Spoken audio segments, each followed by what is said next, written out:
Hello everyone, Alistair Gold here. No sigh, just a smile, because Tottenham Hotspur are top of the league, top of the Premier League. It may only be for a week or two, but they're top of the league. And do you know what? The under-21s are top of the league. The under-18s are top of the league. They got a terrific, I think it was 7-2 victory against Norwich. Mikey Moore getting a hat-trick, 2 assists. You know, everything's just going too well at Tottenham. Something's going to go horribly wrong. That's part of our DNA. We're bred to just not expect nice things. But my goodness, Tottenham Hotspur are top of the league. I'm still struggling to digest that. Madness. Apologies for the later video. Whenever you may see this, it may end up not actually publishing until the morning anyway, but I have been at the Tottenham Hotspur Stadium today. I've been watching a bit of NFL, which anyone who watches these videos know. I do like a little bit of NFL action. It was the Bills hosting the Jags, and the Jags won. And do you know what? I think I realised today that I've become a little bit blasé about that stadium. I'm a very, very fortunate human being that one of my offices, one of my places of work, almost every other week for a large chunk of the year, is that incredible building on Tottenham High Road. And I think when you go into it with seeing people around you with kind of who are seeing it with new eyes, fresh eyes, I don't know which way to describe that, but going to seeing it, and there were like about 61,273 there today, something like that. And you just see their faces as they like kind of walk in and just look and just like, what the hell is this place? This is amazing. And then on the walk back to Northumberland Park afterwards, and just the talk is partly about the game, but mostly it's about this incredible stadium, and just everyone's raving about it. And I think we've become, certainly myself, I'm going to speak for myself, not anyone else, I've become a bit blasé just how incredible that place is. And, I loved White Hart Lane. White Hart Lane was one of my favourite places as a child. It was the place where my dad would take me, at weekends. We'd spend our weekends watching football and every other weekend. And but the Tottenham Hotspur Stadium, those who have stuck with me from the beginning, watched my stadium construction update videos, that's my baby, the Tottenham Hotspur Stadium. I've watched it kind of come up from the rubble, the rubble of White Hart Lane, which sounds horrible, but rise out of the ground is probably the best way to put it. So I've got this little connection with Tottenham Hotspur Stadium, and I think it just replenished my view that, yeah, it's an incredible place. And I was kind of really looking around it today at the aspects of it as well that can be updated. That's the beauty of the stadium as well, is that it's not a stadium that's going to date and grow old, because there's so much you can do to it to keep improving it. Even like we were looking at the surface today. If you're not aware, in the NFL, there's potentially they're going to maybe move over to having only real grass pitches. And obviously the one at Spurs Stadium is an artificial one. So in the future they may well have to find a way to having 2 grass surfaces, or a way of lowering the current. I guess you could maybe get away with having 1, but it just has to lower down, because you have to have these viewing sight angles for it. Have a look at it. There's better people that can explain it than me. Essentially, it's on a lower surface because you've got to fit all these people along the sidelines, so the people in the front rows can still see because you're looking down. So maybe that's what I do. Maybe they just have the 1 surface, although that kind of kills the idea of you're going to have double headers, which is the dream, I think, for them, because you'd have painted white lines all over the place. So it'd be interesting to see how they would deal with that. But that is certainly something that can be upgraded. And I was just looking around at all of it, and whether you could get another tier on there one day, and even if you look up and you see that skybar thing, which strangely has been kind of being left still unopened, and it's a strange thing that there's not really any clarity on what that's going to be or what that's going to become. And there's been all kinds of rumours, like maybe it was going to end up being a bit of a nightclub up there, or it was going to be like the world's longest suspended bar, or things like that. There's all these different things, and maybe when they eventually, if they want to sell the stadium naming rights, because that's not quite as done a deal or as an idea that you've heard me say in some previous videos. there's also this talk of maybe keeping it as the Tottenham Hotspur Stadium, or at least for the foreseeable future, because of the actual brand of that. I mean, today, NFL, they're watching it on Saturday morning in America, and they're watching at the Tottenham Hotspur Stadium. So it's a massive thing, kind of for the name of Tottenham Hotspur becomes this thing.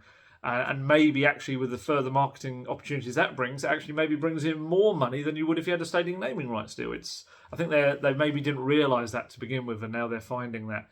But yeah, it is a stadium that can just keep getting kind of improved, and there's going to be a franchise there one day. There is. I was discussing it with a chap that I was sat next to today at the game, and he was saying that maybe the possibility, and it's a potential, is that they actually, because there's always been this issue about having a London franchise with there's tax reasons, there's so many different things, whereas maybe you just have a Europe division of NFL eventually. And I saw Roger Goodell, the commissioner of the NFL, the other day was speculating about maybe having 2 London teams.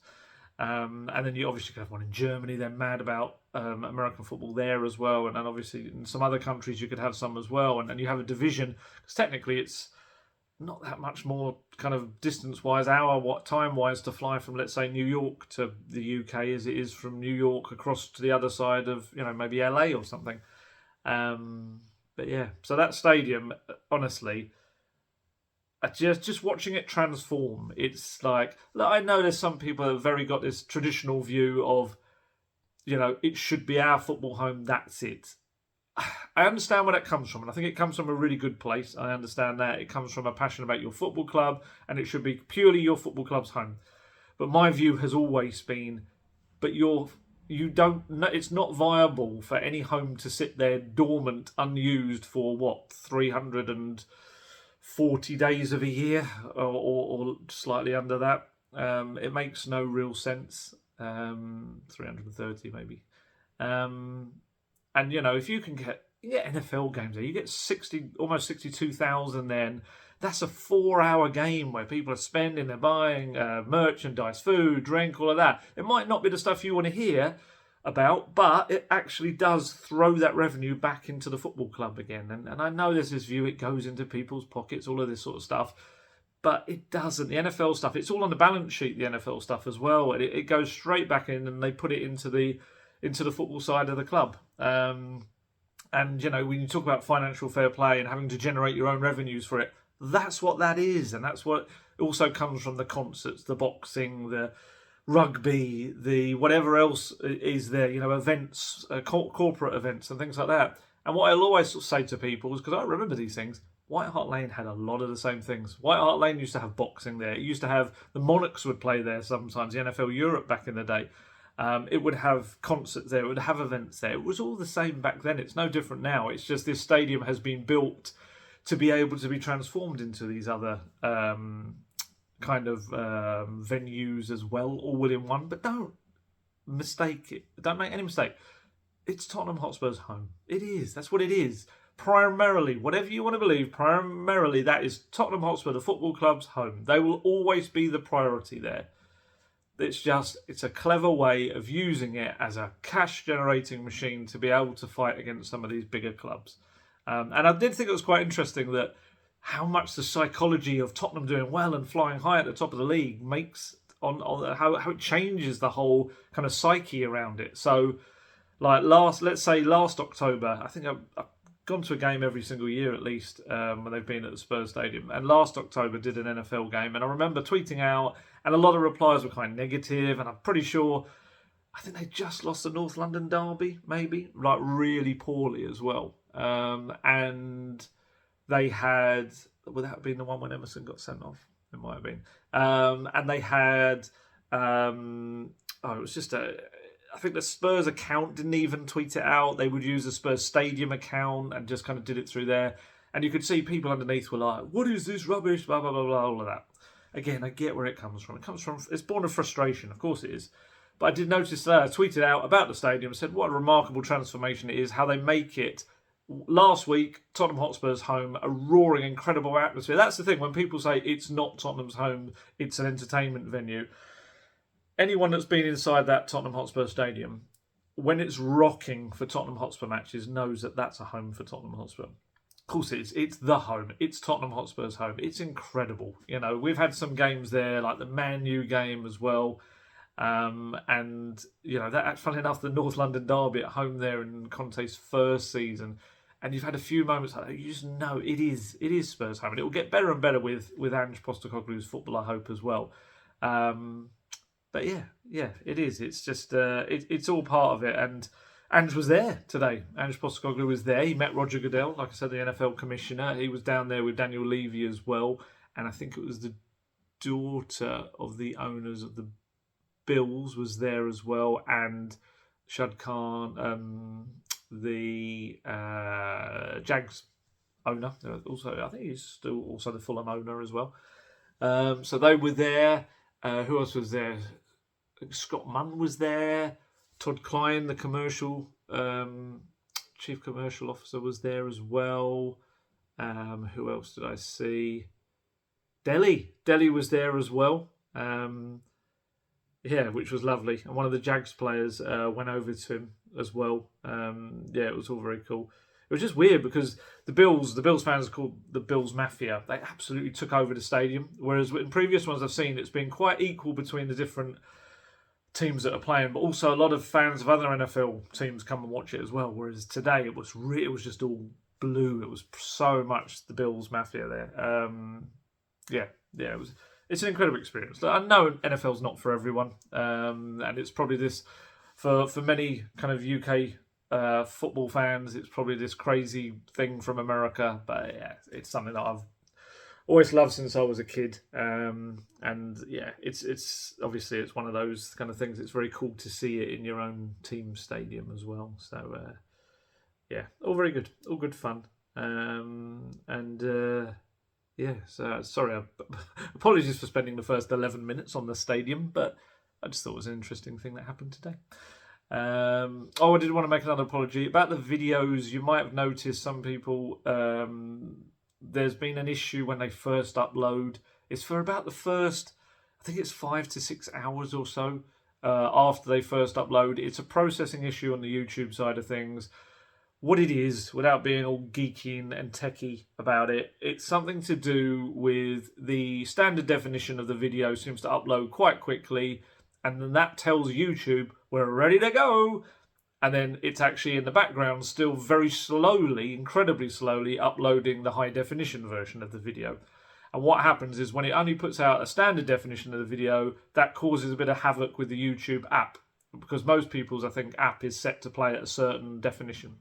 So what will happen is the app will search for the HD version, which kind of it thinks is uploaded, but it's not yet. So you'll get this whirling circle of doom on your screen. What I would say is if you do ever see that, please just go straight to the YouTube website if you want to watch it straight away. That's the way around it. You can watch it on the website and it's absolutely fine. It might be the lower quality version, of course, but if you're really desperate to listen to this voice and see this silly face, or if you just want to wait, it'll be there the next morning. If I have any issues uploading this one, I might just upload it all in one go in the morning anyway, and that might give it enough time to write itself. Obviously, if you're seeing this now, then you've managed to get around it anyway, so this may be of no use to you whatsoever, or you might have just watched it in the morning. I'm sorry. It did it once in a while in the past, like once every year, 6 months or so at the most. And it's happened on the last 2 videos. It's incredibly annoying. I presume it's because of the length of videos, so it's probably my fault anyway. It probably just takes a long time to upload. But just wanted to get that out of the way and say sorry. Sorry about that. Back to the positive stuff. And Tottenham Hotspur. Top of the table. Look, we're not going to get carried away. Well, we might do. But we've just got to enjoy the fact that Spurs are up there at the top. Still unbeaten, 8 games played in the Premier League. They've won 6 of them and drawn 2. People just looking at the scoreline, I think, from Saturday's game, might have looked at it and thought, 1-0 win at Luton. Luton's 17th place, what a narrow, lucky win that was. But anyone that obviously was there or have watched that game will know that not only did it have a first half with probably some of the best attacking play Spurs have come out with this season. They could have been 4 or 5-0 up within about 20 minutes, 15 minutes. Could have been 3-0 up within about 7 minutes. And then the second half, they showed incredible grit to, with 10 men still win the game. Winning with 10 men isn't for everyone, is it really? So I just thought, they showed great character, and it was just another side to this team that we saw. I love the fact that they're so closely knit. They're such a tight group of young players with a few experienced heads sprinkled in amongst them. And there's some little moments we're going to talk about where they celebrated these moments that really should have been quite little, but actually in the grand scheme of things were big moments for them. And you've heard me speak about the celebration police, which is just... it's this really fashionable rubbish thing of people telling people when they can celebrate and be happy about stuff. It's utterly ridiculous. Football's there to be enjoyed. Just do it. Just don't listen to any of these weird people that tell you when you're allowed to be happy. It's a very strange practice that seems to be a thing nowadays. And you can pretty much guarantee anyone that tells you that has gone overboard in their own celebrations about something in probably the recent past as well. So, it's a load of rubbish. It was, honestly, I've got some of these stats here. This, for me, is utterly ridiculous. This was away from home. In the first 5 minutes of the game at Kenilworth Road, Tottenham had 97% of possession. And it was a really good, noisy atmosphere. This was kind of probably the first real big game, I think, at Kenilworth Road for Luton, who have done, fantastically to get into the Premier League. And it's such a lovely, traditional old stadium. It reminded me a lot of my kind of past covering League Two and even non-league. It had a bit of non-league vibe in some aspects to it. And it's lovely. I think they're building a new stadium, but... it was a great atmosphere. It was terrific. Spurs went there first 5 minutes, 97% possession. I've never heard of that in my life. Within 10 minutes, they'd had 5 shots at Luton's goal and passed the ball more than 100 times. And obviously, some of those early shots were big chances. 2 for Richarlison, 1 big one for Pedro Porro as well. And within 25 minutes of the game, Spurs had 8 shots at goal. And by half-time, that was 12 shots at goal. And at the half-time break, Spurs had 81% of possession with 314 passes to Luton's 47. Just mad. They were so good. You've heard me speak in the past about the Postecoglou football and doing it through instinct rather than instruction. This was it. The movement, the total football. There was one moment where, I'm going to kind of refer to it again a little bit later, but there was one moment where Romero took the ball on this incredible run down the right flank. Porro was up there with him, and I looked, and Spurs had a back line that had all suddenly assembled into place of Sarr, Bissouma, Ven and Udogie. It was like watching Rinus Michel's Total Football. It was like, where's Cruyff? Where's Cruyff? It was just so cool. And it's such a world away from what we've been used to. They kind of had to scrape through in the end. They needed the one goal, but that football at the start, that could have been a completely different game. That could have been a game that was, could have been 4-5-0 by half time.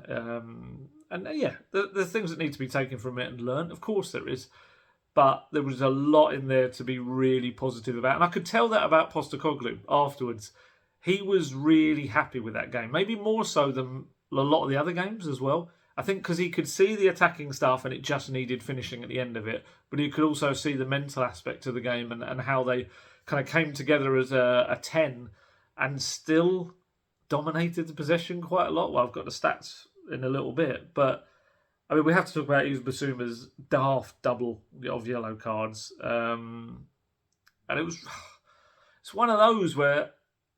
I don't want to say I hate to be right, because it wasn't right. It's not like I said anything was going to happen. But I did say in a press conference a couple of weeks ago to Postecoglou, are you concerned about the fact that Yves Bissouma was already on 3 yellow cards? I think that was in 5 games at that point. And have you had to say anything to him? And he was at that point was like, no, it's just part of where he's playing on the pitch. It's circumstances and things like that. But it kind of came back to haunt him, not him, but Bissouma, yesterday, because obviously picked up the card against Liverpool, so that became 4, and then it's also, was it that one or the Arsenal one? One of them was for dissent as well, and that's a silly thing. There's no reason to that. And then yesterday's ones, first one was a really clumsy challenge. He was like clambering all over the player. It was so unnecessary. So that was his 5th. So he was already at that point then suspended for the game against Fulham after the international break. And then 4 minutes into added time, it was so frustrating. I mean, you could argue maybe there was a potential foul on Maddison in the build-up. I've looked at it a few times, and sometimes I'm looking at it and thinking, yeah, it was a foul on Maddison. And other times I'm looking at it and thinking, did he maybe just slightly get the ball as he did it? Either way, Bissouma then picks up the ball, goes on a nice dribble, and you're thinking, hello, here he goes into the box. He's either going to have a shot or lay it off. And he just anticipated some kind of contact that was just never came. And he just went to the floor. And you can always tell from a player, because the referee went for his pocket and Bissouma, there was not even a sarcastic laugh or oh my goodness, why me? He just knew and he walked straight off. And it was a difficult walk because at Kenilworth Road, you've got to walk, especially from where he did it, right across, diagonally across the pitch because the tunnel's in the corner. It's walk all the fans waving him goodbye and calling him a cheat and everything. It'll have been a learning experience for him on a big scale, let's put it that way. And do you know what the most ridiculous thing about it is? Because it's a red card, it almost supersedes, cancels out the fact that he got 4 yellow cards. He actually goes back to being on 4 yellow cards. It's a weird rule. I hadn't actually even thought about it. And then at half-time, I was speaking to some of the people that would know within the club, and they were telling me, I was like, oh my goodness, yeah, it is. And I looked it up, obviously, and I doubted them, but I had a little look as well. And it does, it supersedes the fact that he got a yellow card. It becomes a red card rather than a second yellow card, if you know what I mean. Sorry, it takes away the first yellow card and just becomes a red card. So that 4th yellow card that he picked up against Liverpool is still where he's at. He goes back to that point, which means that technically he could miss Fulham, well, he does miss Fulham, and then he could come back against Palace, pick up a yellow card and miss the Chelsea game. It's just madness. And this is what we mean. It is something I think he's going to have to now look at, because if we're going to do it the complete opposite way to the Premier League, we can look at that and say that he's had 6 yellow cards in his first 8 games. That's the kind of thing that we were going to moan that the Romero was doing and now no longer does. So I do think, despite what Postecoglou says about him being in those areas, and I totally understand that and agree with that, a midfielder is going to be in those kind of areas, he's still got to just have that little bit more discipline. He's an older player and he's got to set an example. It's just one of those things. I asked him about the cut-off. If you're not aware, the cut-off for when he has to go this long without getting another yellow card, otherwise he gets his 1 match ban after the original match ban for the red card. He's got to last until after the 19th Premier League game of the season for Spurs. It's just mad. I don't know when even that would be. 19th, probably looking at, it's got to be next year, isn't it? That's a long time to go without picking up a yellow card. So, I asked Postecoglou what he made of the sending off, and he said the referee said he had simulated and Biss made a mistake. He's been brilliant for us this year. He made a mistake, and the good thing is how he reacts to these things. His teammates made sure that a mistake didn't cost us, and I'm sure when Biss gets back in the team, he'll reciprocate and make sure that whatever else happens, he can get us over the line. These things happen in football. It's disappointing. With all these things, I always look at reactions. What are we going to do about it? And I thought the reaction was outstanding. And in his club interview, Postecoglou, who, by the way, was back in his more casual attire. It's almost like he'd done the big games in his suit and thought he'd go back to looking a little bit more casual. I think it was Poch used to be like that. Poch would wear a kind of more casual stuff, and then for the big games would put on his suit, especially in Champions League. When he knew he was on TV across the world, he would end up putting this really smart kind of dark suit on. It's just like a football manager thing, isn't it? In his club interview about Bissouma, he said he's disappointed. He made a mistake, but he's been brilliant for us so far. Today, he lost his discipline, and the good thing is that his teammates, those around him, didn't allow that to cost us. That's the main thing, and the next time I'm sure Biss will do the same for us when he's required. It's part of his journey. It's part of our journey as a team. We're going to have to face these things, and people are going to make mistakes. The most important thing is how we react, and I thought it was an outstanding reaction. Talking about how they reacted, do you know what? I thought Højbjerg came in and did well again. I really did think that. He does it in a different way. He's not going to be like Bissouma. He's not going to be like the other midfielders. He does it in kind of this... I don't want to use workhorse because that's become kind of a bit of a derogatory term nowadays, which is a shame because it is. He's like an industrious player. He gets up and down the pitch. he can show some really nice moments of skill. He can get up the pitch, he can get involved in attacks, and he works hard. He did do his thing that he seems to do at least once a match when he feels that Spurs need to soak up some minutes of acting like he's been shot by a sniper in the stomach whenever a ball grazes his stomach area. Look, it may have winded him, it may have hurt him, but it just seems to be a little regular thing with Højbjerg. He is a bit of a master of the dark arts, as Conte, Mourinho and Pochettino used to want of Tottenham. Højbjerg is definitely one of those players who knows how to eat up time, let's put it that way. And he actually got told to go off the pitch by the referee in this one before he could come back on. But I thought he did well. He did well alongside Pape-Matar, who Pape-Matar is like a Duracell bunny. He just seems to never run out of energy. It's like I looked at Destiny Udogie, who was very good, but I actually felt he did start to tire going up and down the left. Pape-Matar, he kind of almost did the job of two men in the middle of the pitch at times. He just doesn't stop running. Yeah, he made a few sloppy passes and things like that, but every week when I do my predicted team, I kind of look at it and think, I wonder if he'll go for the experience of Højbjerg this week, just to kind of give him a game. And I look at Pape-Matar and think, there's no need. There's no need. The fact that this guy is 20 years old, he's still developing and getting better and better. He's a remarkable young player. And as I said before, they call him Star Boy for a reason, because he is going to be a superstar. He really is. Yes, I said superstar, not superstar. Yeah, and it was just another really big moment, I think, for this young team in terms of the spirit and within the group, really. And they just got to have those brilliant celebrations again in front of their own fans. The travelling fans again were brilliant. I know that fans have got to throw banter at each other and all these kind of chants, but there were moments when the Luton fans were singing the song you probably know, when they're telling another fan base that they're not too great, their support, to put it mildly. I actually thought Spurs fans were brilliant again. You know what I think about the away support in particular, how noisy they are. But for me, for long periods, you could hear the Spurs fans, even when they had 10 men, and it was a noisy atmosphere. It's a small ground. There's only, I think, 10,000 the attendance. But yeah, it was lovely for the players to go over to them and had this nice little moment where, again, they like they did with Richarlison a few weeks back, they threw Van de Ven in front, and Van de Ven had this little moment in front of the fans. And yeah, that's these moments that only bring the fans and the players closer together.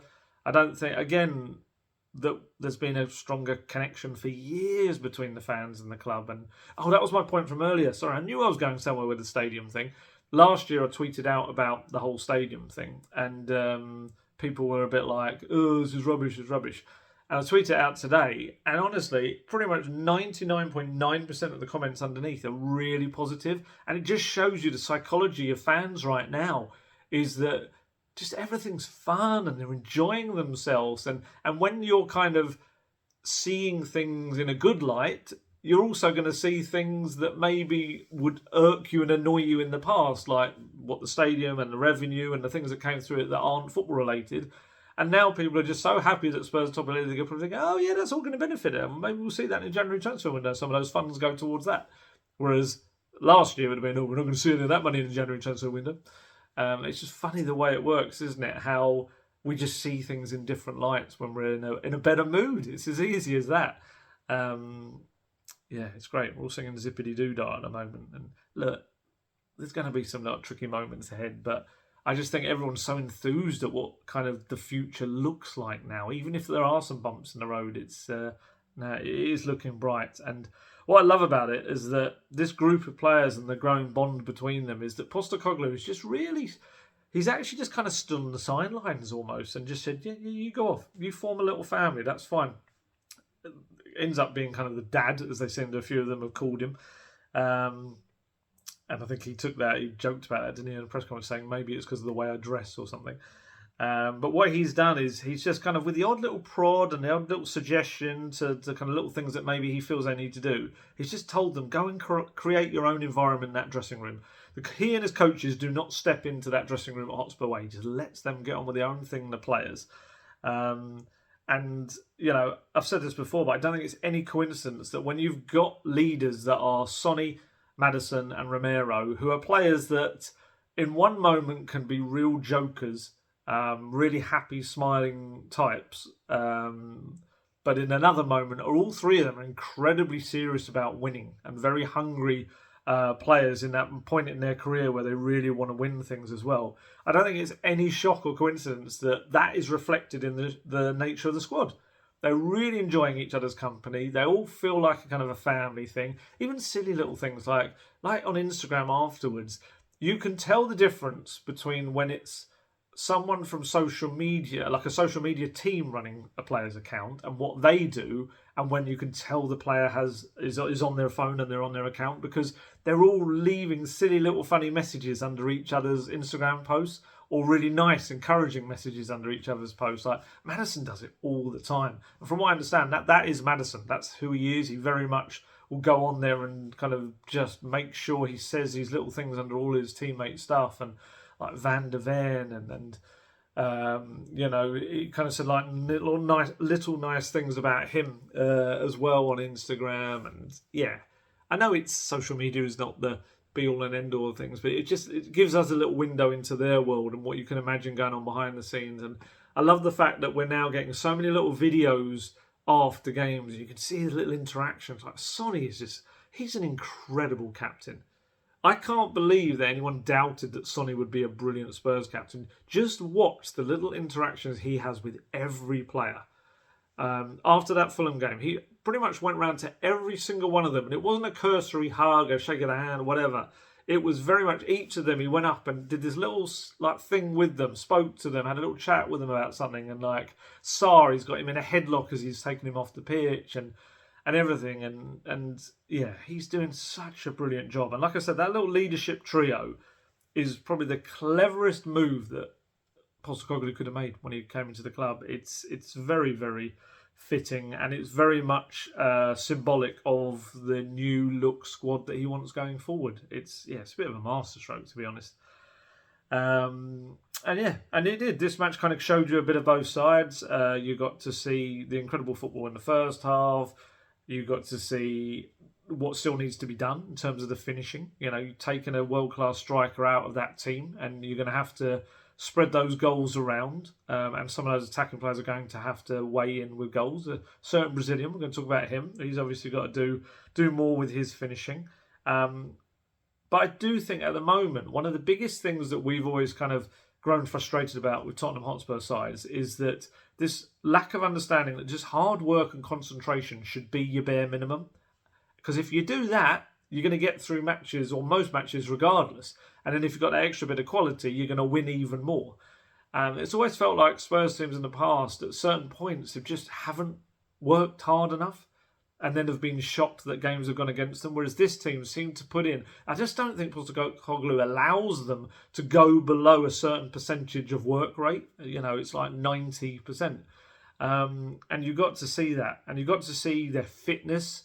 I still think it's incredible what he's done with the fitness, because it is all ball-based. It's not running-based. And, there's this big kind of thing has been made in recent years about whether the players were super fit under Conte, whether they weren't so fit towards the end of the Mourinho era, whether Pochettino put them through double training sessions and all this grueling stuff. It feels like right now, and Postecoglou keeps saying it, I feel like they're the fittest team in the Premier League. Honestly, they're so strong. If there was ever a team that was going to be able to handle with 10 men going and seeing out a game and scoring while they had 10 men, it was probably going to be Spurs. And a lot of that second half, Spurs looked like they had 11 men. They used the ball so well. Yeah, there was a couple of little hairy moments, but on the whole, they really, really worked as if there was 11 of them. And a lot of that is fitness. And still at the end, they were raiding up and down the flanks. And like I said, late goals against Sheffield United and Liverpool and the constant coming back from behind, it shows you this strength. And at the Emirates, being stronger in the second half than Arsenal were, it's, again, not everyone can go to the Emirates and be the kind of more dominant side as the game goes on. It's fascinating to watch this team kind of grow and mature together. And I asked Postecoglou about that in the press conference afterwards. Got a little runner questions, actually, at Postecoglou. I try to do that. You might notice that in the presses, that if I have to ask the first question, which isn't my favourite, which is, what did you think of that match? It's like the most generic, boring question, but someone has to ask it. I'll always try and lob in a couple of questions that I wanted to ask after that. So it ends up I sometimes will do this little run of 3 questions, and I'm sure other journalists are probably thinking, "Oh, who's this muppet?" Or get him out of the way so we can, especially when you're at a away ground, they're probably thinking, can he just shut up? Are we going to get a chance here? But I just kind of want to get the things I was going to ask in anyway. And yeah, so I asked him about the game, and very much felt like it had this kind of 2 very different sides to Spurs in each half. And he said, as you said, yep, 2 different halves. I thought we played some great football in the first half. I thought it was as good as we've played, and we probably should have been 2 or 3 up. We controlled the game and had some great passages of play, some great opportunities, and minimised their threat. Obviously, the red card changes the game, but again, I thought the lads handled it really well. They stayed calm and composed. They gave up a couple of chances, but for the most part, kept them away from our goal. We were always a threat going the other way. As you said, in the end, it's just the sheer will and effort of them to make sure we won. Not just the starters, but the guys coming on. It was a great collective effort. So just to give you a little bit more context about it. So despite playing for around 50 minutes, if you can include added time with 10 men, Spurs still ended the game with 67% of the possession and made 473 passes to Luton's 170 and had 15 shots at goal to Luton's 12. Which is crazy. You know, they're only 8 games in, and again, I'm desperately trying to restrain myself from getting too excited about it all. But every test that's been thrown at them so far, they've been rising to. And, you know, you see these silly comments about, oh, they've been lucky so far, or this has happened so far, or they've benefited from that, or whatever. I'm sorry, but they've been thrown Brentford away, which is a really difficult place to go. They've been thrown Man U, Liverpool, Arsenal. They have not had an easy run of games. It's really not been like that. And, you know, they've played with 10 men now as well. Each time, and they lost, at Brentford, they lost their best defender. Romero went off early on as well. And the fitness of Maddison and Son means that both of them are coming off about 15 minutes before the end of games as well. So they're kind of managing all of these things, and they're top of the table. I'm sorry, I hate this idea that someone's got to be lucky to have got into this point where they are. No, it's just you're past the point. 8 games is not you can't just be lucky to be up there after 8 games. That's enough games for there to be a good enough sample size to just say, do you know what? They're doing well. Fair play. It's just tribal nature of football is so ridiculous sometimes. It really is. And I love the defence. I thought the defence deserved so much credit yesterday. I was watching them very closely. I got up nice and early into my seat at Kenilworth Road, and I was watching the warm-ups. And I looked at the back 4, and Matt Wells, who we now know is the defensive coach, because Postecoglou spoke about that last week. And thank you very much those who reminded me that I wanted to ask him about the other coaches and what they do, which I did on Friday. And we've got the answer coming up a little bit later on in this, because it's really interesting. It actually ties back to NFL as well. It was a great answer. I even said to him kind of like, you don't have to tell me. And he actually did. It was brilliant. But yeah, I was watching Matt Wells working with his back 4 during the warm-up, and he was getting them all moving in a line. And then what he would do, he'd have the ball, they'd move in a line back and forward, and then suddenly he'd throw the ball up in the air at one of them, and he had to react and head. And what happened was all 4 of them had to move at the same time, back and forth, as the others. And it was almost like they had this invisible rope kind of attached to all of their waists. And it was so good. They were so in sync. Not the old band in sync, not Justin Timberlake band. That would have been weird. Bye to that terrible joke. And they just looked like they've been playing together for like 20 years. It was just incredible. Just watching this just simple drill. And it's all part of the Matthew Wells thing. Sorry, that might sound very familiar, but that's what they call him around the club, Matthew Wells rather than Matt Wells. And Postecoglou calls him that all the time as well. So I know that gives me no license to do that as well, but it's just, I hear it said so much, I kind of said it as well. He's only 35 years old. Very highly rated within the club and also outside it as well. He's been a first-team coach since he was 31 in football. Worked at Fulham, Bournemouth, Club Bruges as well. He kind of followed Scott Parker most places he went to. He'd been previously to that assistant coach for Spurs under-23s and under-18s. That was while he was in his 20s as well. You know, you look at Ryan Mason as a young coach, but Matt Wells has been doing exactly this, and he was the under-18s manager in 2018. And then obviously went off with Scott Parker to Craven Cottage, Fulham. And if you weren't aware, Matt Wells is also the grandson of the incredibly lovely and legendary Spurs Welsh wizard of a winger, Cliff Jones, the double-winning legend Cliff Jones. I was so fortunate to interview him about 5-6 years ago, and he's the nicest man. It was the loveliest interview. He was in his early 80s then. I think he might be mid-80s now, and he's still so fit. It looks like he could still do a job down the wing, honestly. Just such a brilliant guy. He was a brilliant player. And Matt Wells was actually Ryan Mason's caretaker assistant manager earlier this year when Mason took charge for that little spell towards the end. And obviously he and Mason were both blown away by Postecoglou when they had their first meeting with him, joined his team. And this is what we're seeing now. And Wells is in charge of the defence. Postecoglou's put him in charge of that. Mile Jedinak helps him out a bit with the defence as well, which is his first senior coaching role. I think he was in the academy coaching at Villa. And you can see the results. They're there. It's an ever-improving backline. It really is, despite the fact that most of them are so new. And obviously we include Guillermo Vicario in that as well. And I was looking at just some of the little moments. Like you had Romero. He did this block. It was kind of a block. He kind of kicked the ball away just before a striker could get his toe on it, right in the final seconds. And he roared as if he'd scored a goal. And they all celebrated and hugged him as if he had just put the ball in the goal at the other end. There's this real kind of... It's a steeliness about the defence. This kind of... being able to celebrate what they're doing just as much as if they were scoring goals as strikers. And it's fantastic to see. Pedro Porro did similar, but at the other end, he, right in front of the travelling fans, he battled away and he won a corner. I think it was just before it kind of came back and Romero did that, but he won this corner and you saw him kind of just going like, "Rah!" at the fans, just going mad because he'd earned a corner. And it just shows how much every little moment, every little laying of a brick in this foundation means to these players. And they're in such a good place at the moment as well. And it was their third clean sheet of the season, from their first 8 matches. And, you know, much has been made, obviously, about the transition from being under more defensive managers to come into Postecoglou's football, which is far more attacking. And I think there was this real fear of, they're going to be so open at the back, they're going to be ripped apart. But if you actually look back, you know, Spurs made a really good start under Conte last season. This season, they've actually conceded 2 fewer goals than they had at this stage last year. 8 rather than 10. They've had 1 more clean sheet. Ironically, they've actually scored 1 fewer goal than they did last year under Conte after 8 Premier League games. And...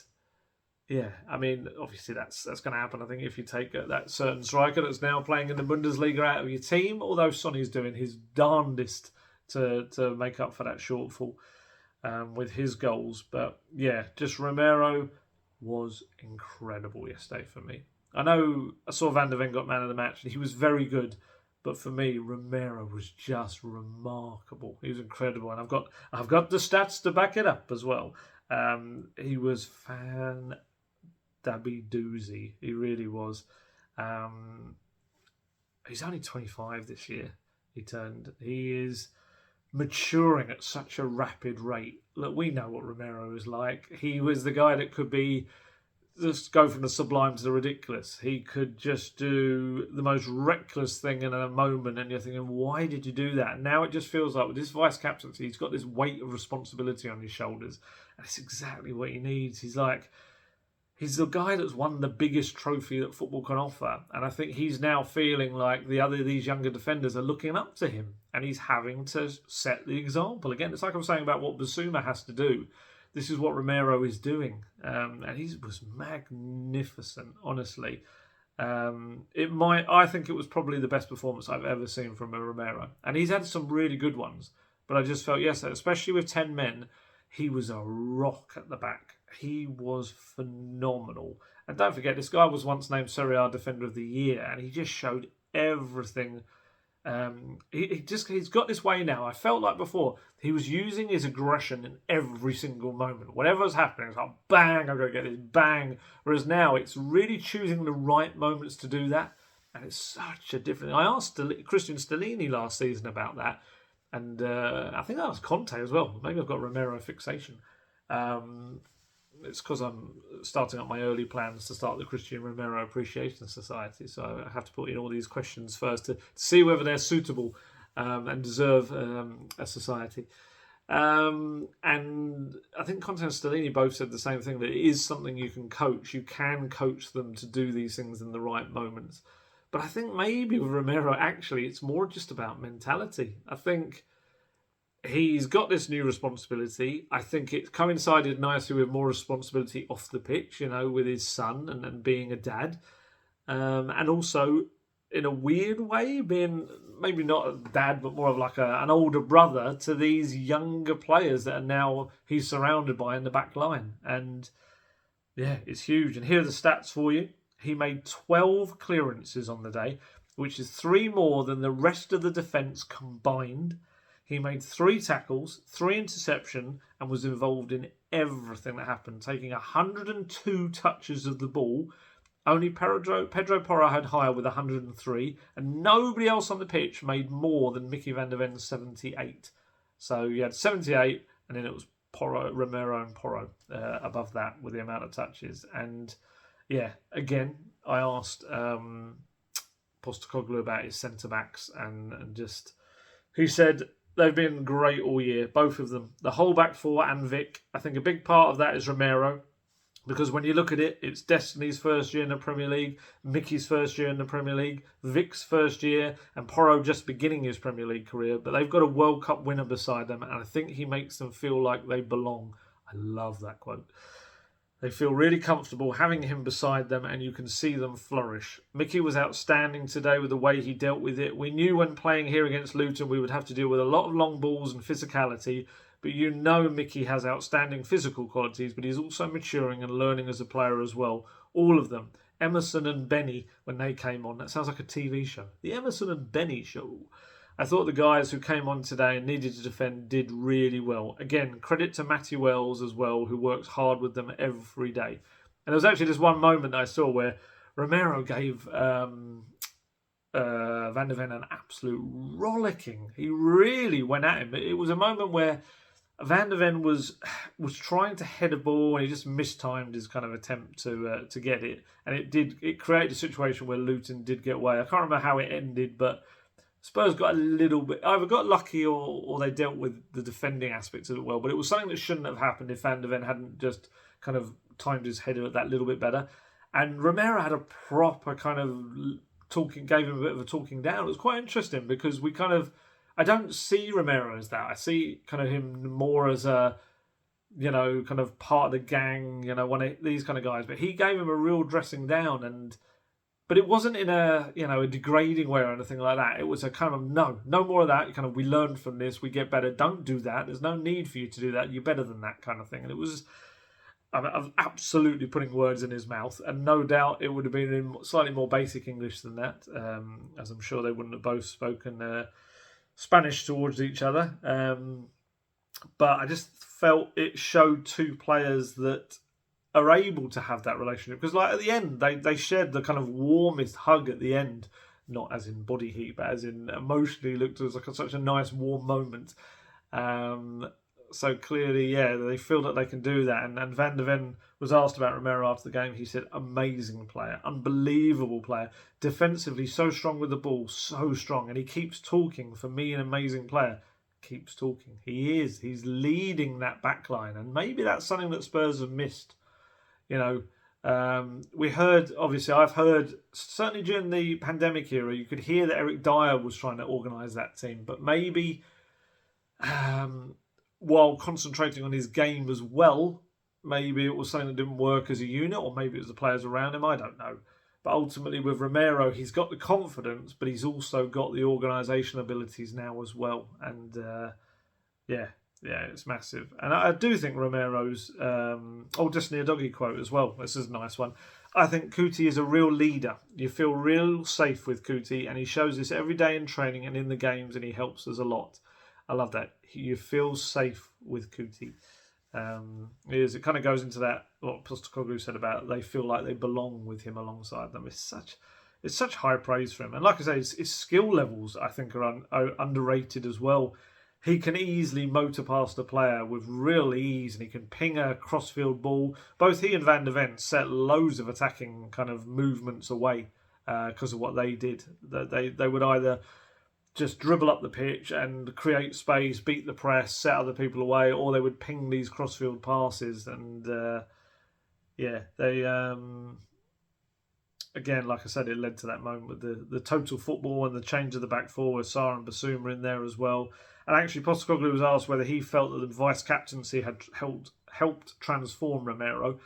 He said maybe, and maybe it's a bit of maturity and that he feels comfortable with where he is at. Working with him, he's just an outstanding defender. He's someone you definitely want in your team. Yes, he does have that physicality, not fuzziness, physicality about him. He's a good player as well. His passing range, his ability to really position himself well, to stay calm, and then just ridiculous bravery to always put his body in there. He's just an outstanding defender. And he was reminded that, of course, Lionel Messi said that he's the best defender in the world, and Postecoglou replied, he's a good judge. I did think Van de Ven was very good as well. Van de Ven's got this kind of Ledley King-esque ability about him that he doesn't have to dive in very much. I've said this before, he just kind of uses his body in this really kind of good way of just preventing attacks.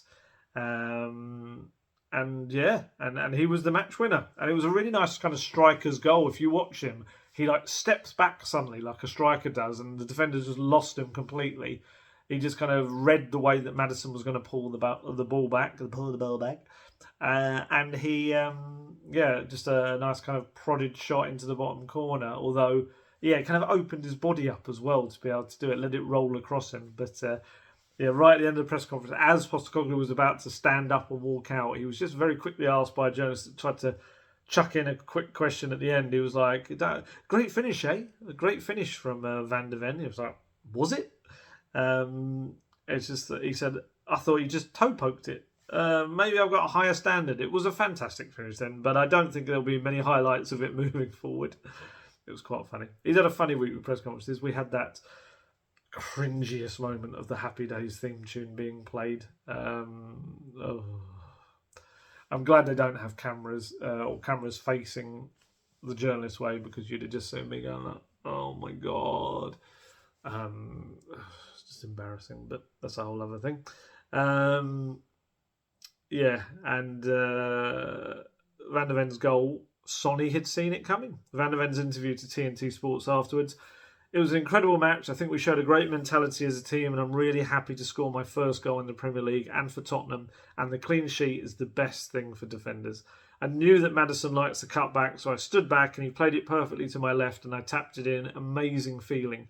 It was funny because when we were in the bus and coming to the stadium, Sonny told me, we're going to make your first goal today. And I said, maybe, who knows? And I scored my first goal. So perfect.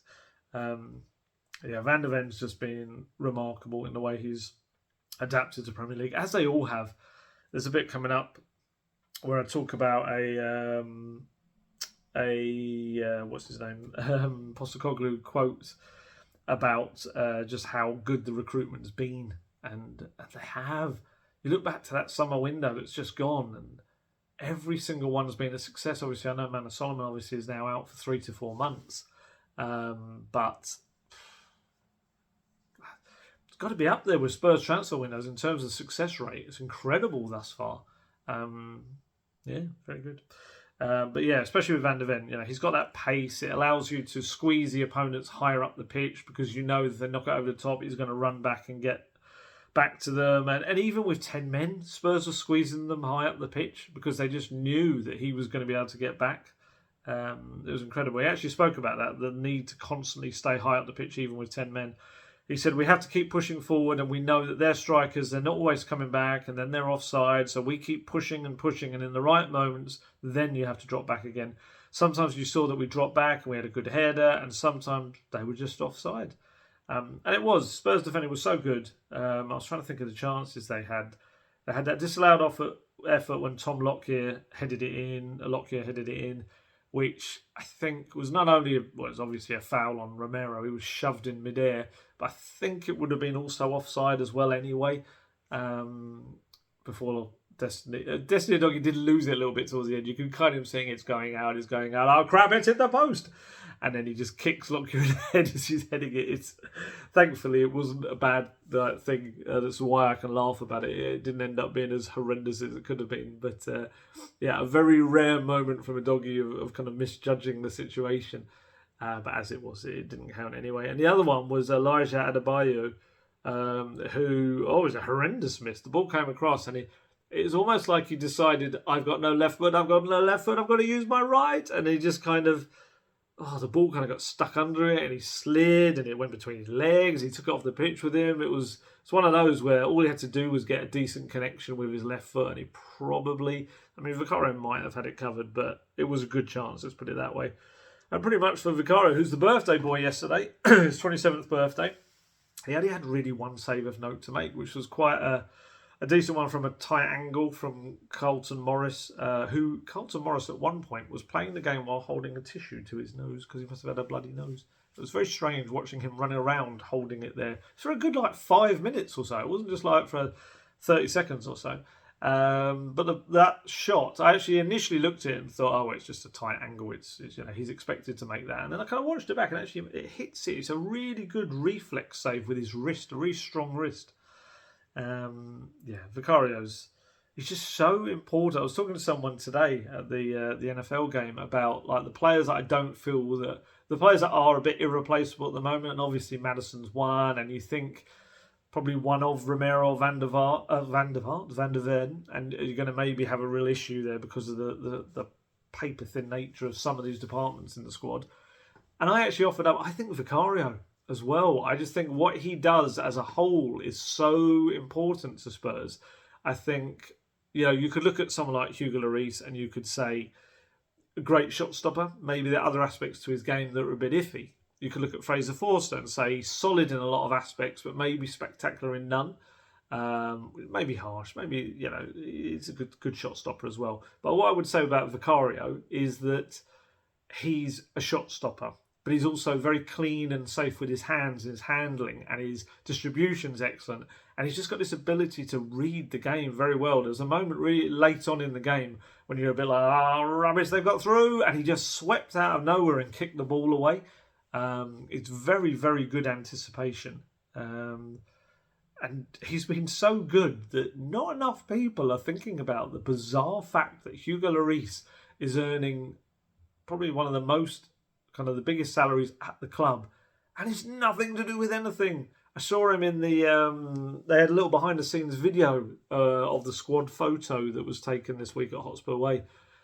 And Hugo Lloris was there, and as he should be, fully, obviously, big old beard, standing there, looking entirely uncomfortable about being in a squad photo. Again, could be doing him a disservice. It might just be in the way it was edited and the little moments didn't show him. I think he did laugh when he had the funny moment of Fraser Forster and Maddison coming in having swapped shirts. Maddison had this huge goalkeeper shirts on and gloves, and Forster was squeezed like Incredible Hulk into his Maddison number 10 shirt. But yeah, it's just weird seeing Lloris there, because Lloris doesn't travel on match days.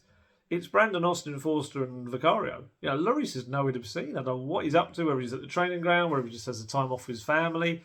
But it's Vicario's brilliant form that is making no one really think about the fact that Lloris is just there, kind of lurking behind the scenes, essentially just waiting, I think, really, for his future to be resolved one way or the other. And it is really sad. It's sad, a guy that's given 11 years service to the club, but it doesn't make it any less weird.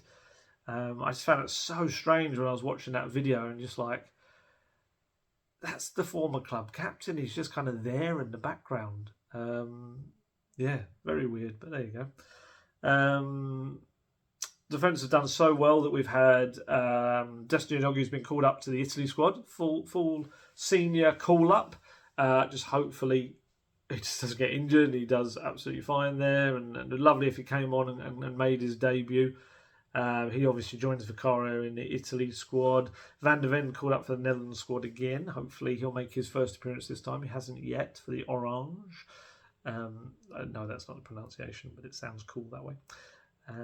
Porro, I don't think if he keeps going the way he's going, I don't think he'll be too far off getting back into the Spain squad as well. He's good. I wouldn't say it was one of his best performances at the weekend, but he offered a lot, and he offers so much energy. And late in the game, they pushed him a little bit further up with Emerson on the right. It was kind of at times a back three with Emerson on the end of a back three with Porro and Udogie later. Ben Davies kind of going up and down the flanks, but Porro's on the up. Let's say that he's doing absolutely fine. And yeah, a lot of praise going to Matthew Wells really for his work with that defence, and that's who Postecoglou keeps praising. So I guess where there's a Wells, there's a way. Does that work? Where there's a will, there's a way. Where there's a will, maybe not. But yeah, so they were real positives. I felt obviously to have had that many chances created, not put them away. You have to look at the attack and say that it's got to be that bit better. If you haven't noticed, Spurs have actually scored, in every single game this season, which is remarkable in itself. But yeah, they'll be on that training ground after the international break, I think, working on finishing those chances, because you had Richarlison, who obviously has now been moved out of the central role into maybe less pressure on the left, perhaps, and in a more comfortable role for him. It is maybe more his role. And he had those two big chances within 4 minutes. The first one, I kind of looked at it and I was like, how in the world has he done that? He managed to flick it over the bar. It was like Kulusevski put in like a bouncing cross that Richarlison manages to flick over the crossbar when it kind of looks easy. It is. But do you know what? On reflection, looking back at it and also looking at the photos from it, Reece Burke is almost yanking his shirt off his back. Richarlison, that's got to affect you in some way, but not even looked at. But Spurs get all the big VAR decisions apparently. I thought that was a weird one. And then the second one, Maddison put him through and he didn't quite, I felt, get his timing right. So he was almost sliding as he hit the ball and he just hit it down and low, and Kaminski made a reasonable enough save, the Luton keeper. And then Porro was put through by Sonny. It was one of those where he was under a little bit of pressure, Porro, but he still probably should have done better than he did, firing it wide of the right-hand post. Then you had Son fired a shot over, hit another at the goalkeeper. Van de Ven whacked one over from distance. Kulusevski had a really nice low effort that Kaminski pushed around the post. Maddison curled a shot over the crossbar, which I think came after that Romero run that I was talking about down the right. Just Richarlison for me, still not found his groove yet. I think he is a confidence player. He's frustrating for me in the fact that in one moment he can look incredibly skillful and you're like, that's Brazil's number 9, and in the next moment he can look really ungainly and clumsy, and he definitely does not look like a Brazilian number 9. You've just got to take that inconsistency out of his game. I think obviously impressed against Liverpool, grabbed an assist, could have got another if he just stayed on the side, but when after that 45 minutes against Luton, you knew someone was going to have to come off for Højbjerg at half-time. It was always going to be Richarlison. He was the obvious option, and he needs to make himself not the obvious option to come off. You could argue he's getting into the right positions, and his movement's good, but he'll know. Look, he scored 2 Premier League goals since making a £60 million move 18 months ago. He knows he needs to score more than that. It's something he's got to improve on. I thought Sonny put in another really hard-working display. He just needs a rest. Mr. Jurgen Klinsmann, please give him a rest for Korea, because he needs one badly. Again, like I said, it's no coincidence that he and Maddison are coming off pretty much every week at the moment after about 75 minutes. It was another captain's performance, really hard-working. Maybe without the clinical edge he's had in recent games. He had 30 touches of the ball from his 75 minutes on the pitch. But against Arsenal, he only had 18 touches and scored 2 goals. So, it's difficult. I don't really want to criticise Sonny too much, because I still felt that he did enough in the game and he worked so hard, especially when it went down to 10 men. He's Spurs top scorer right now, so I don't think he really deserves any criticism whatsoever right now. I just needs a rest. Just let the man sleep. Let him just go away, lie in a bed, and just curl up and have about 2 weeks sleep and just rest every part of his body that needs resting. But for me, probably the most impressive attacker on the day was Kulusevski. I thought he worked so hard. yes, if you look at his stats, he still hasn't got his first assist in the season, and that will annoy him because he's a guy that's provided a lot of assists at Spurs. But again, he could have had one. Like I said, that early cross to Richarlison could have given him his first assist of the season. Actually, talking about Sonny, obviously he put through Porro for what should have been a goal. He should have had an assist as well. And it was also Kulusevski who took that really quick corner that Maddison then did that lovely little kind of jinking turn when he turns away from the guy. It looks like he's going one way, jinks the other way and goes around him and pulls it back. But it was also Kulusevski's quick movement, quick thinking, and also a little bit of almost like a dummy run, drawing another defender away that gave Maddison that space. And then afterwards, my goodness, he went up front. He was even doing it really while Sonny was on the pitch. He was become a bit of a target man. And then when Sonny went off, he was running himself into the ground. Because the thing about Kulusevski, he's a big, tall lad. But if you kind of look at him, he doesn't really go in for aerial challenges. But he was trying to do that as much as possible. And he did well. He held up the ball a lot. I was really impressed with him in that time. And Postecoglou said, that's the thing with Decky, is going to give you everything and more. And he does that every week. That doesn't go unnoticed by the group and what we do. I think externally people, because he's a winger, they look at other aspects of his game, but just for the sheer work rate of what he puts in for the team, the selfless running that he does. He had to do the running of 2 men today, and I'd be surprised if he hasn't cracked some records in terms of his running. We needed that, and he gave that. And Destiny Udogie spoke about him as well. He said he was unbelievable. He did a really good job, great job to help us at the end. He kept the ball so well, so we could come up, and it was really, really important for us. And actually, he was replaced. It looked like it was going to be a little bit early because it looked like maybe he got a whack on the back of his head from one of the Luton players' legs. And it looked like he was going to come off a little bit earlier. Alejo Velis was all ready to come on, and then they told him to sit down. But eventually, he did come on in added time. And actually, I thought Velis had a nice little cameo. It was only like, whatever it was, 3-4 minutes, maybe slightly more. But he did well. He kept the ball kind of when he had to. Did a couple of little kind of annoying runs at Luton defence, like to pressure them. And he looked quite confident. And like I said, he's a big old unit. He really is a big unit. Only 20 years old. And he actually almost fashioned himself this late little chance. He kind of tried to dig the ball out and get a bit of space, and he just didn't quite work. He ended up falling on the ball. But you know what? I've got this real feeling that if he gets a chance in the next couple of games when he comes off the bench, the ball comes to him, I think he's going to put it away. I think he's going to be one of those where, I've said it in the past, where these young players, you just give them a moment and they take it and they become a regular fixture and they start scoring goals. We see it. Funny enough, it's one of the things that Man United do quite well is they put young players in there and they take their chances. And I do think over the years, and I do think Velis has that kind of similar hallmarks for me looking at him. It's kind of been fast-tracked because, I said it last time, Postecoglou said he's probably not going to see him until the second half of the season.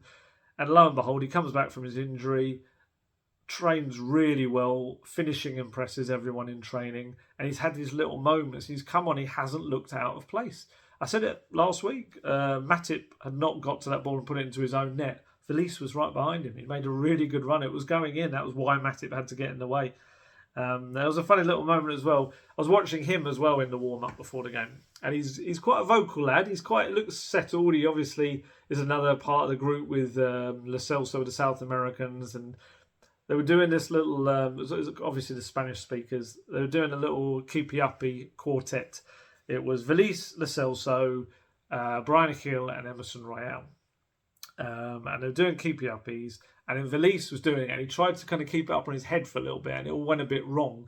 And there obviously was a predefined punishment for that. And they all came out and they all slapped him on the back of his neck. It wasn't like anything like too distressing or hard or anything, but it was just this funny little moment. And he just he knew he had to do it. He just kind of put his head down and accepted what was coming. It's just another little kind of sign of him just growing into the group. He obviously is still going to need a bit more sharpness and fitness, and I wouldn't be stunned if we see him in another couple of under-21s games, and I think Postecoglou said that anyway. Like I say, I just think if he gets the ball in front of goal, he's going to score a goal. I really think he will. Yeah, I do. Maddison was terrific again. 5 assists and 2 goals in 8 Premier League games now. The skill for the Van de Ven goal was lovely.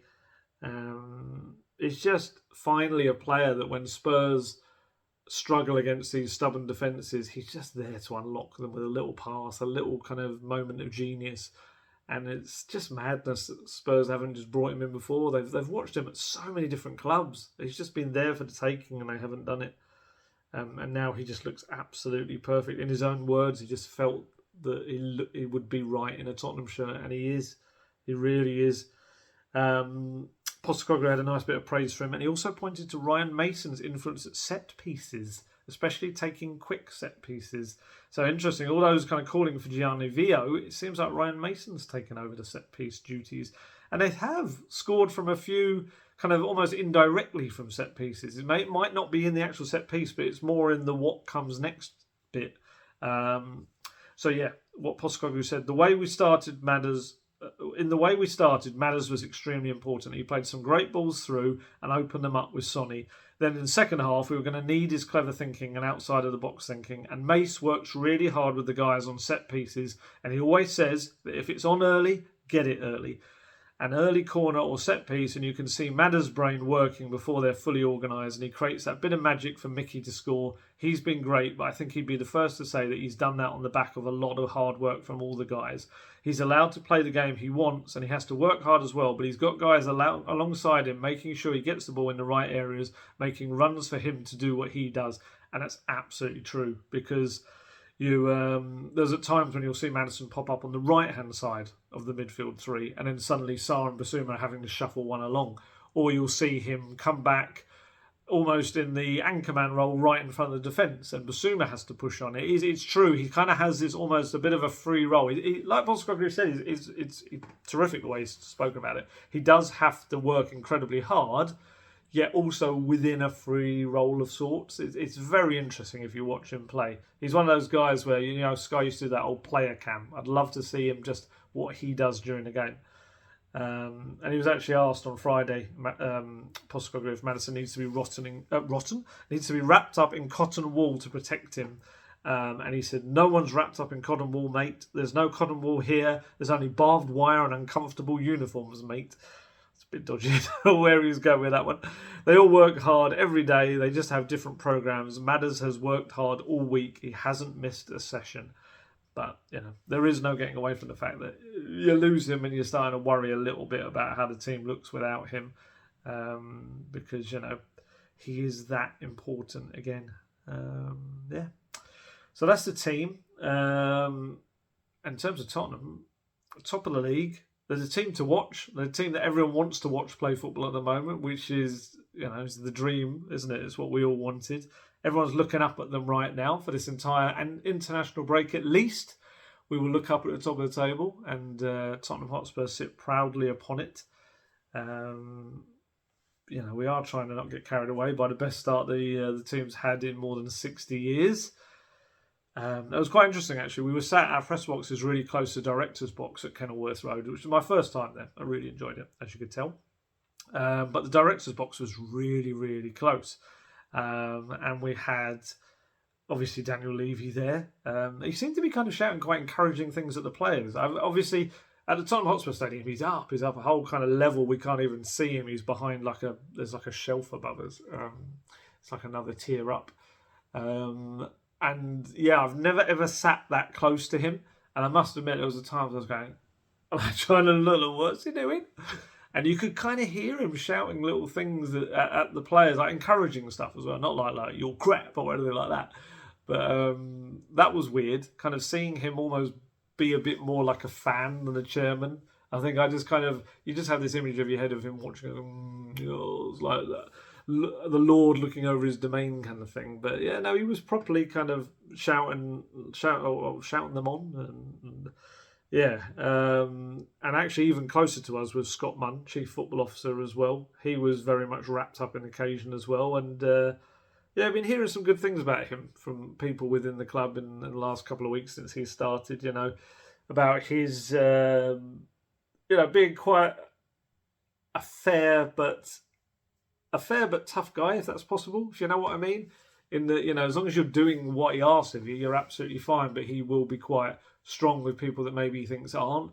He can be quite casual. He was obviously all dressed up at the match, but he came in quite late into the press conference. And he was just wearing like t-shirt and jeans, and he kind of went to the back of the room. He had a little notepad. I don't know whether he was doing it. It's a funny one. I do wonder if Postecoglou was thinking, "What are you doing? You could like take notes on my performance in this press conference." And I could see even the press officer looking across at him as if saying, like, "I'm going to tell this journalist off for coming in late." "Oh, it's Scott Munn. Sorry, Mr. Munn." It was very strange because there's a real thing about not being allowed into press conference if you're late because you have to open a door, and even it's not even just an obvious door. You have to.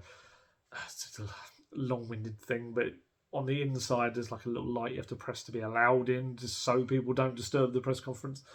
So they're probably expecting this journalist to be kind of huffing and puffing, sweating, running in late, and there was Scott Munn on Casual Friday. I don't know. But yeah, no, honestly, I have been hearing good things about him. Seems to be quite inclusive in the way he does things, and like he had, even like on a very small scale, you might have seen this photo floating around. They did their squad photo, but then apparently Scott Munn wanted to have also a photo taken with all of the staff that contribute to the first team as well with them. You know, those people who are quite kind of crucial in getting them to where they're at. And so it had everyone from every single department you could think of, like whether it's medical, sports science, even catering, I think, and the media guys that kind of work with them. And it was this sprawling photo that they had to go up. They were taken inside. They've got this indoor training bit attached to the academy. For that photo, the person must have had to go up almost like a roof level or ceiling level to take the photo.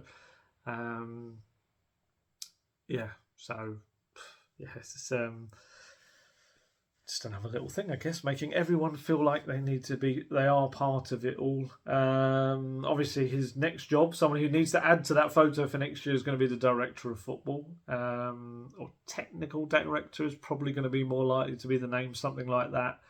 There is this real feeling it is going to be in the next couple of weeks. It's been dragging on long enough. I guess at the moment it's not this desperate need for it, but it does need to happen. I think Fabio Paratici needs to be, in his consultancy role, slowly edged away out of the club. And I know there's this kind of slight revisionist nature of things because a lot of his signings have come up trumps and they've been superb. But there is also everything else going on with Fabio Paratici. He is banned from football for another 2 years or so. We must keep stressing that. And I do think that Spurs are going to have to kind of cut their ties with him at some point. Because, yes, they need someone else kind of within there. And I saw that Johan Lang, Aston Villa chap, has been linked again. He's an interesting one because he was linked earlier in the summer, maybe June, July. And it was a little bit like not knocked down, but it's a bit like, no, I don't think so kind of thing. Like, there's this feeling of maybe he wasn't the one at that time. But I don't know. I'm not so sure now. We'll see. I think it seemingly has been quite an extensive process. And I do think the Scott Munn situation has probably also played a part in that he had to be the one that was making a decision because it was going to be someone that was going to work between him and Postecoglou. And obviously, Postecoglou did a great job with then Leonardo Gabbanini as in his role as chief scout. Obviously, he's now headed off. And obviously, the other thing that Postecoglou also brings to the table, of course, is base, the people that represent him, who obviously have a big kind of, how do I put this, have made a big imprint at Spurs. They've got a lot of players like Maddison, Son, Porro, Sarr, Richarlison, so many academy players as well, like Scarlett, Dorrington, Donnelly, Devine, loads of the really good players. And I think the fact that Postecoglou is there as well, so he can also call upon them and all of their contacts, and I think that's kind of what also helped this transfer window because I'm sure they will probably work as intermediaries with some of the deals with players from other agencies. So almost maybe like they were also working as a bit of a director of football in the meantime. But I think, now you need that official person in the role because, let's be honest, you can't be tied to a football agency to be helping out. And I'm not saying that was always the case or even the case many times, but I'm sure they're there to be drawn upon their experience and their player bank of players and their ability to also contact other clubs. But I think you need someone coming in. It'd be interesting to see whether Johan Lang does end up being the man, or whether there's someone else from left field that comes in a little bit. It's got to be someone that kind of has a similar philosophy to Postecoglou. It's got to be someone that works well with Scott Munn. It's got to be someone that has good contacts with agencies like Base and all the other ones as well. Stella, and everyone, all the super agents, the Peenys, the Harveys, the Mendezes, there's so many of them out there, aren't there? And Unique, USG, there's loads of different groups out there as well. It needs to be someone that can kind of play that game while also being their own person. I don't know whether it'll end up being as high profile a person like a Paratici type, or if it is a Johan Lang, that's probably maybe fits the slightly lower profile person that just works within a structure. And he's got some praise for various kind of people he's brought in at Villa as well. Because it needs to be a role it's not going to be as big as Paratici, because Paratici was a managing director of football. It's a different kind of role. This is a little bit of a lower position, maybe more, I guess, like a Steve Hitchen one, although Steve Hitchen was quite involved with the academy as well. I'm not sure how far-reaching that's going to be with the newcomer when they come in as well. But needs to be someone that really plays a key part in the windows ahead, because they need players who buy into the Postecoglou way, and that's something that he's been so impressed with his players. He said, I keep saying it's a credit to them. They've really bought in. They're really tight as a group. You can see that because of the manner we're winning games. It's not like they've been easy, any of these games. Apart from the football, which I think has been good, just the resilience and character. They want to change the destiny of this football club, and that's what they're trying to do. I love that phrase. I don't think they're trying to change the destiny of Doggy, but change the destiny of this football club. And Sonny said about him, he just wants to give us freedom as much as possible. When Harry left, I think the players realised, oh wow, I have to take on a responsibility, and you can see that on the pitch. Everyone just wants to get more involved, create more chances, shoot more and score more. There's this desire to show more.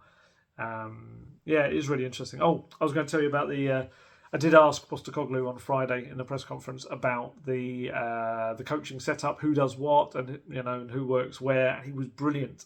My question was, if you happen to have listened to it back, it was something like, you spoke about Matthew Wells, and if you don't mind, could you tell us like what the other coaches do and how the structure works underneath you? And he was really good. He said, I've got some fantastic coaches, and when you have that, it's about how you best use your resources, and they've all got different skill sets and different areas of expertise and what they're passionate about. Matty is really passionate about the defensive side of the game, and Millet helps out with the defensive side of the game, while Ryan Mason looks at the attacking side for us, and Chris Davies oversees the whole thing.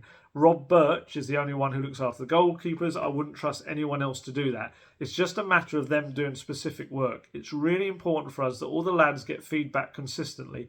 The feedback I give is in the collective sense, and individually it's important that they have that time with at least one of the coaches. For me, I thought that with this setup here, and I haven't done it before, I thought it would work well to have almost like line coaches, and they look after a certain part of the team, and it's working well. So it's very NFL based. Like in NFL, they have, defensive coaches, they have the quarterback coaches, they have the wide receiver coaches, the running back coaches. They have all these different kind of people that work in different aspects, and it feels like that's what he's doing. And apparently that's how it is on the training pitches. There's a lot of collective stuff, but there is a lot of moments when these guys will go away and really work together in their little units, and then come together and put it all together like a jigsaw. It's a really interesting way to do it. I kind of think. I think it's kind of one of those where you'd expect it to happen in football. There's a defensive coach, there's this coach, but it kind of making it even more kind of split up into little bits. And like you said, Ryan Mason working on set pieces as well. It's almost as exciting the group of coaches as it is with the players, because a lot of them are really young coaches. They've got Chris Davies, who's a very experienced guy, plays really good possession football, has been Brendan Rodgers' man for like many years. And I just love this aspect of the way Postecoglou brings brand new people in around him and just makes them all suddenly work so well together. It's remarkable the way this man works.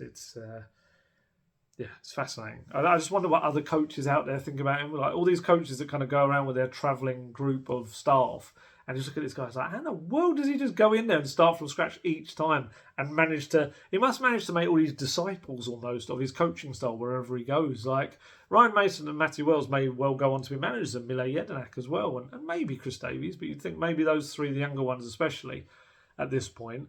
Are they all going to be Postecoglou disciples? They're going to play this incredible football. How much are they going to take from the way he does it? And he empowers them so much in their coaching sessions to kind of do what they see fit within his remit. It's very impressive. And yeah, everything seems to be clicking at the moment. It really does.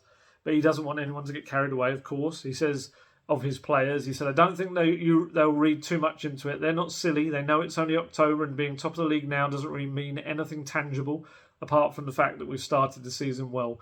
We've played some good football, and we've had all sorts of different challenges thrown at us. We've been behind in games away from home. We've had to score last-minute winners. It's not like it's been smooth sailing. We've had to work awfully hard to be in the position we are, and I guess from my perspective, it's great that they're getting rewarded with results, and that can only help us grow as a team.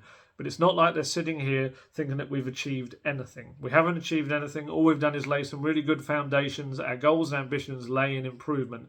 Can we play better? Can we become a better team? And if we do that, well, then we'll see where that takes us. And he won't talk about the past. Because even though it feels like a different Spurs, he won't talk about what's come before. He said, I don't like talking about the past because I think it's unfair because I wasn't a part of it. All I'll do is talk about from when I've been here, and I've said from day one, I love winning, mate.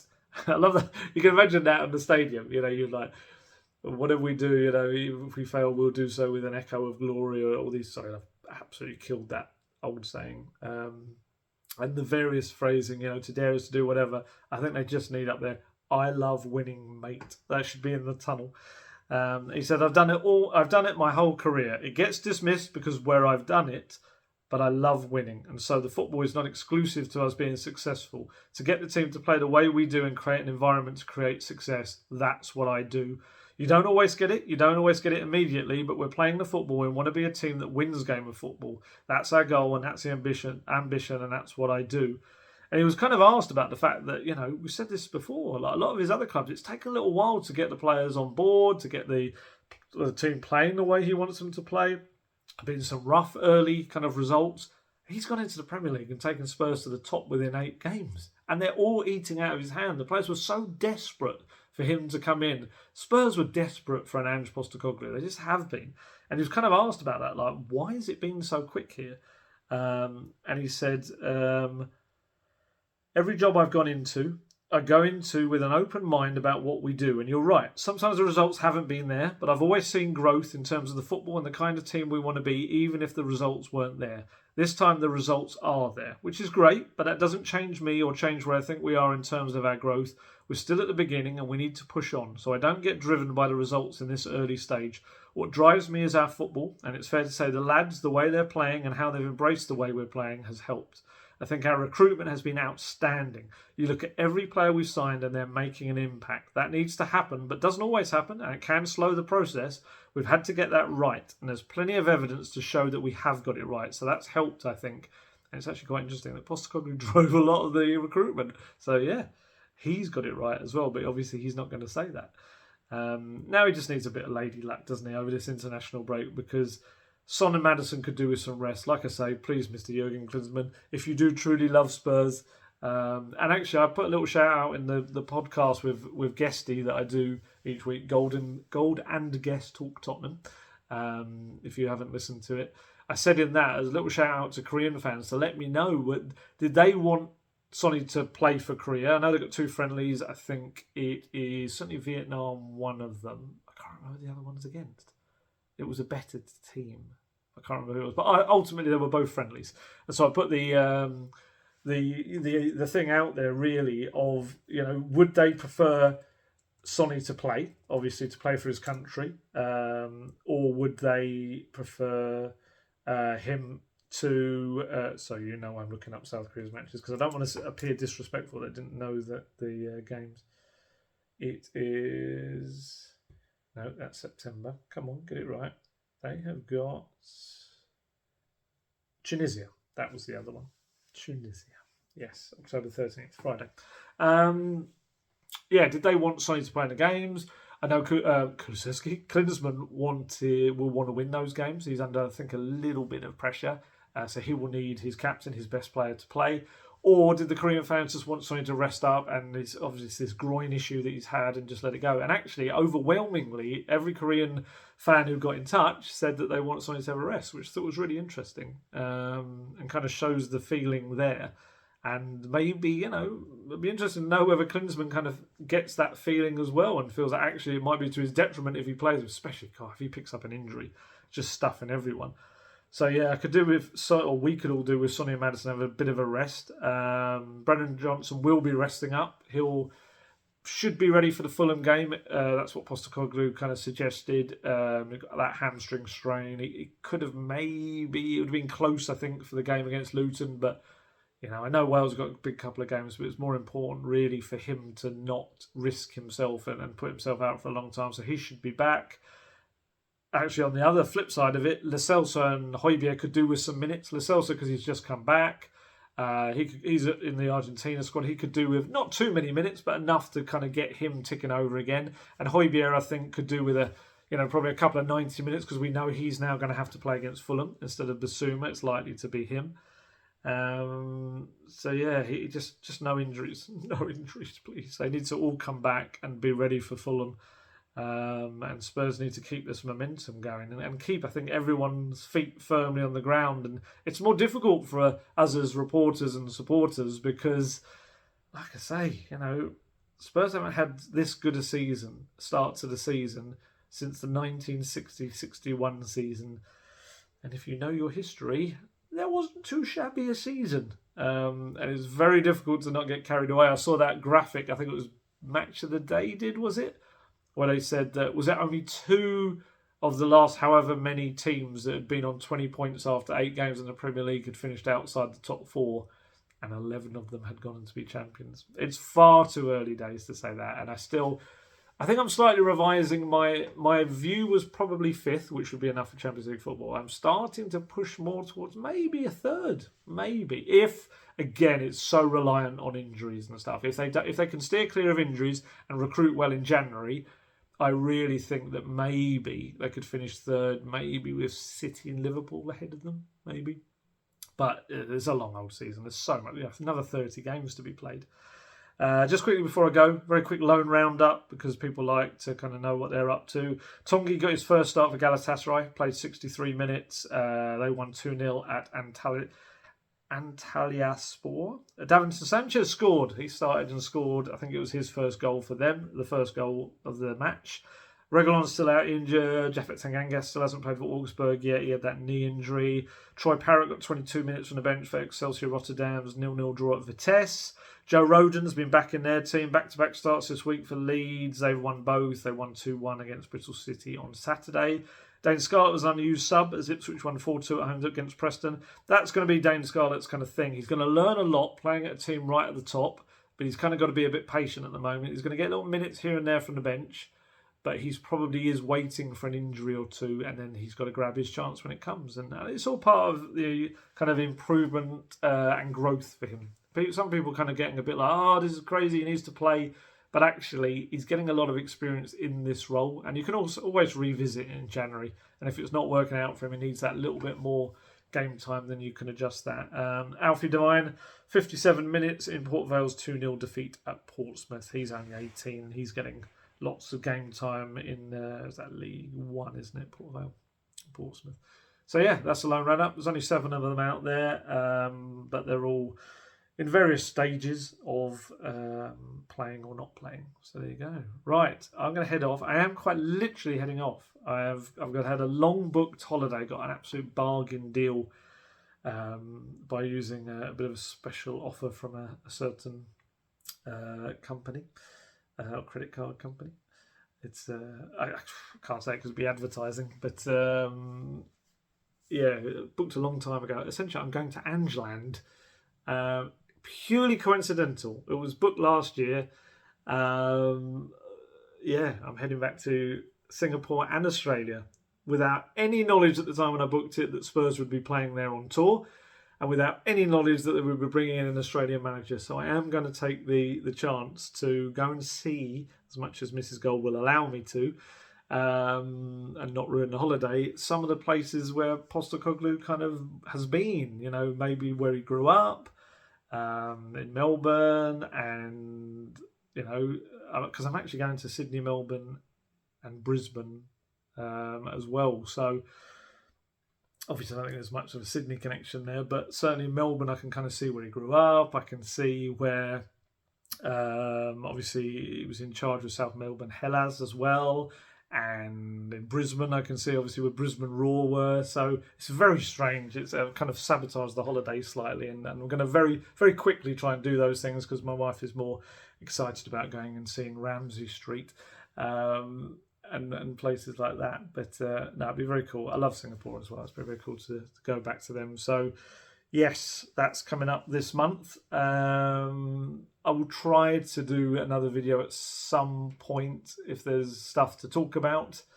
I'll try and fit it in there somewhere. But yeah, honestly, if you're out there and you see me out there, please do say hello. Any Australian Spurs fans or those living in Australia or Singapore.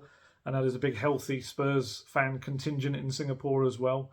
So yeah, that's where I'm going to be heading off and enjoying a bit of downtime while Spurs have a bit of downtime as well. Well, some of the Spurs players have a bit of downtime. And yeah, it's going to be great fun. It's hopefully it will all be good. But yeah, as always, stay healthy, stay safe, look after yourselves, and I will catch you a little bit later. Goodbye.